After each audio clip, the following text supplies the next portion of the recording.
একমাত্র নাগরিক মুভমেন্ট যেটা আমরা সোশ্যাল দুর্গাপূজা করছিলাম নিউজ পেপার ব্যাংক বলে, তা আপনাকে স্বাগত জানাই। আপনার নামটা আগে জেনে নেব। আমার নাম ডক্টর সৌরিন। বলছি, আপনাদেরকে দেখে আমাদের দেশে না পুরো পৃথিবী জুড়ে নাগরিকরা জেগেছে, তাদেরকে কি বলতে চাইবেন?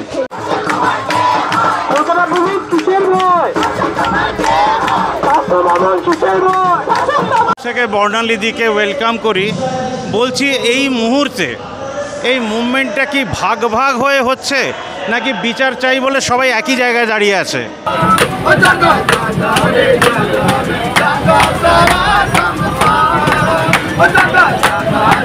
একটা প্রশ্ন উঠেছে, ধরুন আপনাদের ডিম্যান্ড মিটে গেল, সিএম মিটিয়ে দিলেন, পদত্যাগ করলেন, যা করলেন বা করলেন না তার ব্যাপার, কিন্তু মিটে গেল। এই যে হাজারো লাখো লোক রাস্তায় বেরিয়েছে, আপনার কি মনে হয় এই মুভমেন্টটাও মিটে যাবে, নাকি নাগরিক তার অধিকারের জন্য সারা জীবন লড়বে?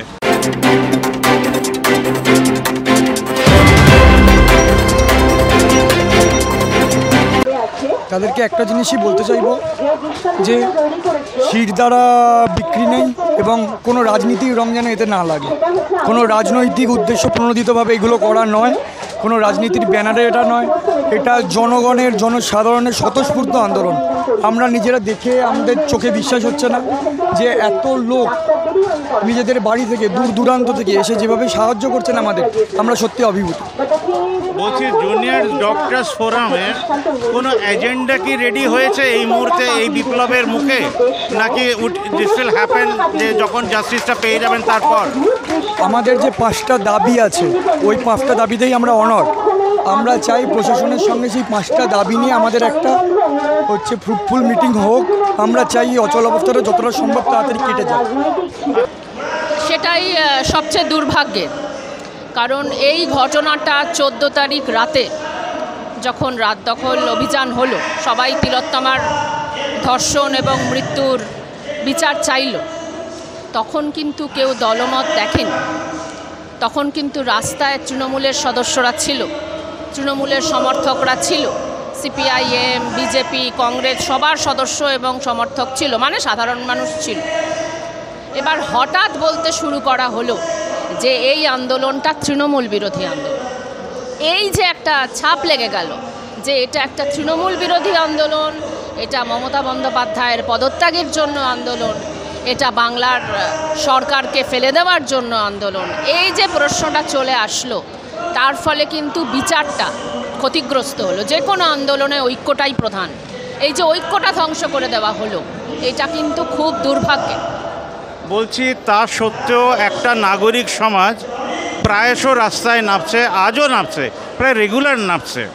এরা কি, যেটাকে বলা হচ্ছে অরাজনৈতিক, তারা কি নাগরিক সমাজ হিসেবে উঠে আসতে পারবে বলে আপনার মনে হয়? দেখুন, অরাজনৈতিক হলে কিন্তু তৃণমূলের সদস্যদের দুহাতে অভ্যর্থনা জানানো হতো। গোটা আন্দোলনটাতে স্লোগান এরকম উঠতো না যেটা তৃণমূলের কোনো সদস্যই ঢুকতে পারবে না আন্দোলনটাতে, এমন স্লোগান উঠতো না। আমরা কিন্তু যে কারণে বারবার কথাটা বলছি যে এটা অরাজনৈতিক আর থাকছে না।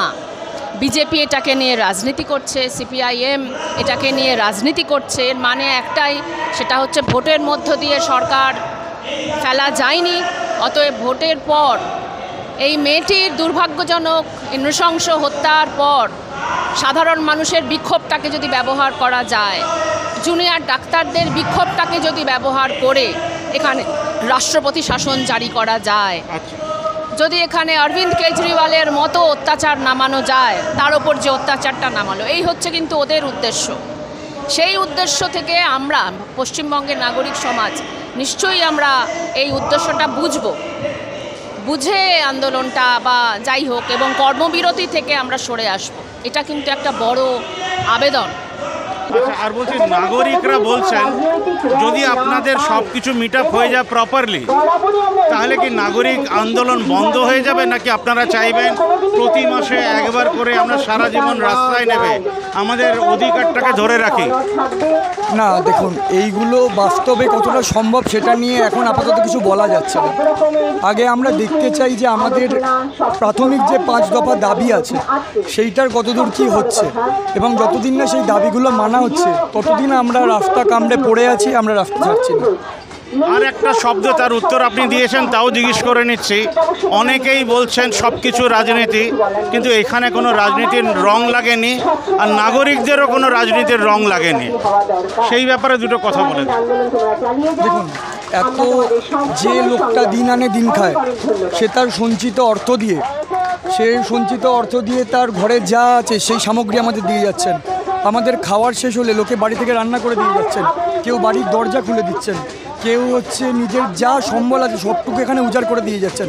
এরপরেও যদি কেউ বলে রাজনীতির রং লাগানো হচ্ছে, আমার মনে হয় তার মানসিকতা ঠিক করা দরকার। তাহলে আপনারা আপনাদের উত্তর পেয়ে গেলেন, শতপ্রণোদিত হয়ে মানুষরা রাস্তায় নেমেছেন। এইখানে একটাই রং আছে, সেটা হচ্ছে মানবিকতার রং।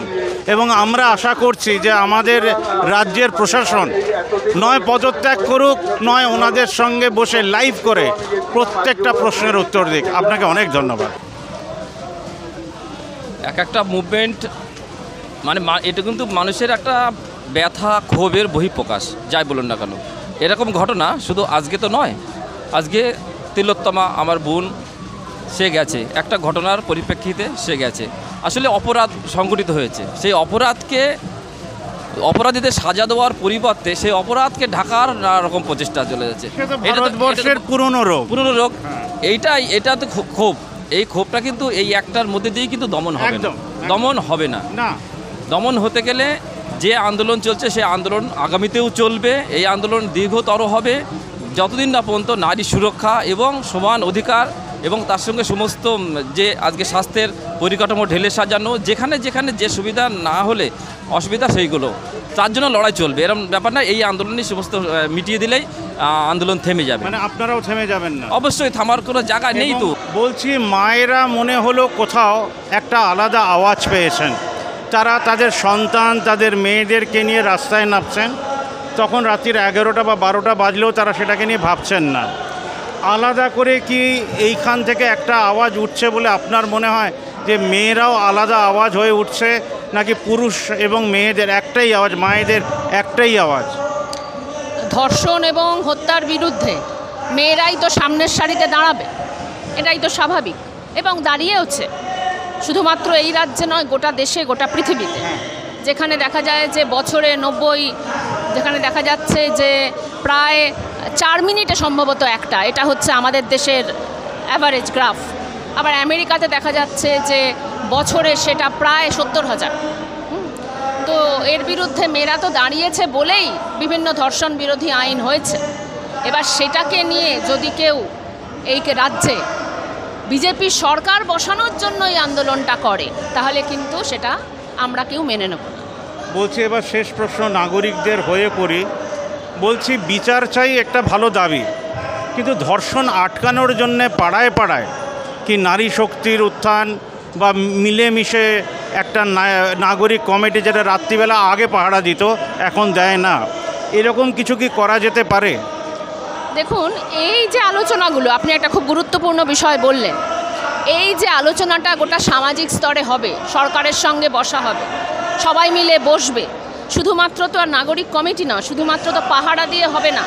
এই যে একটা চূড়ান্ত সাংস্কৃতিক অবক্ষয় চলছে চারিদিকে, এই যে পর্নোগ্রাফি, এই যে ধরুন নেক্রোফিলিয়া বলে একটা নতুন কথা চলে আসলো, অথচ কয়েক বছর আগে সৃজিত মুখার্জি একটা সিনেমা বানালেন। সিনেমাটার নাম নির্বাক, সুস্মিতা সেন তার নায়িকা। সেই নির্বাকের একটি অংশ, 4টে গল্প নিয়ে হয়েছে, তার একটি অংশ হচ্ছে নেক্রোফিলিয়া। তো তখন কিন্তু জাতীয় স্তরের খবরের কাগজগুলো সৃজিত মুখার্জিকে এই প্রশ্নটা কেউ করেনি যে তুমি এই তথ্যগুলো কোথা থেকে পেলে।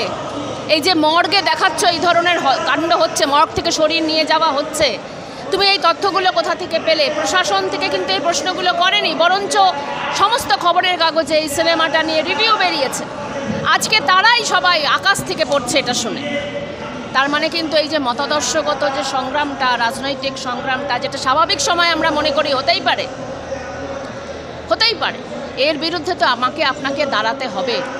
তাহলে একটা সিগন্যাল ক্লিয়ার, জুনিয়র ডাক্তাররা জাস্টিস পাক, এটা আমরা মন থেকে চাই, কিন্তু আমাদের রাত জাগরণ যে শুরু হলো, এটা সারা জীবন করে যেতে হবে। অবশ্যই, এবং আমরা সরকারকে নির্বাচিত করি তো এই জন্যই। আমরা তো এই জন্যই বিজেপিকে নির্বাচিত করিনি, কারণ আমরা জানি যে আমরা যতই রাস্তায় রাত জাগি, বিজেপি আসলে একটা মুহূর্ত সেই রাত জাগতে আমাদের দেবে না। সেই জন্যই তো এই যাতে রাত জাগরণটা আমরা করে যেতে পারি, যাতে আমরা নিশ্চিন্তে আন্দোলনটা করতে পারি। আবার কর্মবিরতিকে, আন্দোলনের দিনের পর দিন ধরে কর্মবিরতি হাসপাতালে চলতে পারে না, এটাও যাতে আমরা মাথায় রাখি। প্রাইভেট লবিকে যাতে আমরা এই কর্মবিরতির মধ্য দিয়ে প্রশ্রয় না দিই, এটা তো আমাদের মাথায় রাখতে হবে। আবার আমরা দেখা করব, আবার কথা বলবো, কারণ নাগরিক মুভমেন্ট একদিনে শেষও হওয়ার না। অনেক ধন্যবাদ।